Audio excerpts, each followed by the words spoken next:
Do you find it difficult to ask for help when you need it? I do, and I'm not really sure why.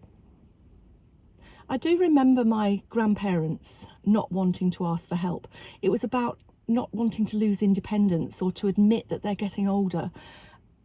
They didn't ask for help because they were worried that that was a slippery slope. Maybe that's my problem. I mean, I'm only 63, but this last year has been one thing after another, one physical ailment after another, one restriction after another.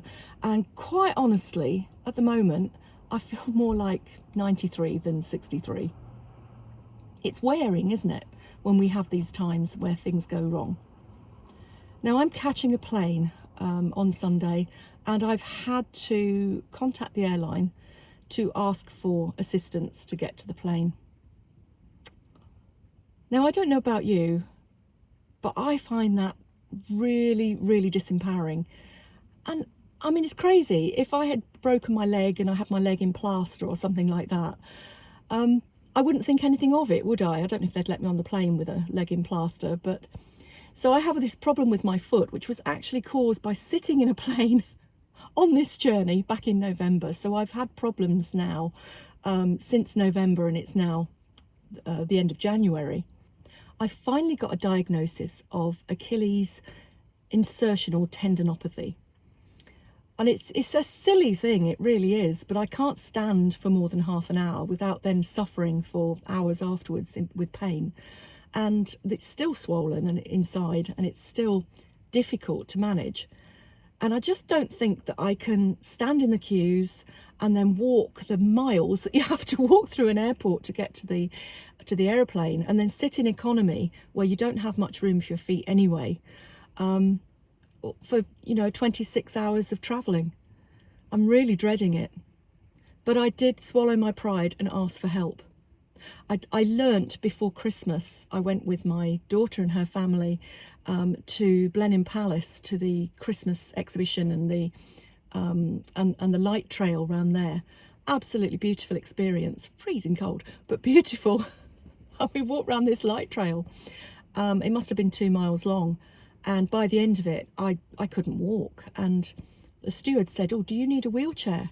And no, I don't. No, thank you. And I hobbled off. What was that about? I mean, was it pride? Was it stubbornness, thinking that I could do it when I couldn't? Was it my own inherent ageism towards myself, my self-ageism, that I felt that to ask for help and to sit in a wheelchair and ask somebody else to push me was going to make me look old, admit that I'm getting older. And of course, it's nothing to do with age, it's to do with an injury.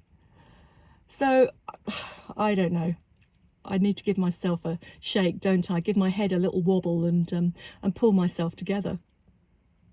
I'm starting to struggle now to open jars. I have arthritis, I think, in my fingers now, as well as my knees. I suppose I ought to go and get that properly looked at. But I've been putting it off. I don't want to be told that I've got arthritis in my hands. But one of the reasons that I gave up my career as a professional portrait and personal branding photographer was because of my fingers being so stiff and sometimes, staying in place and things like that. How do you deal with these little niggles as you get older, when you feel so much younger in your head, but your body's starting to say, "Ha ha, you can't do that"?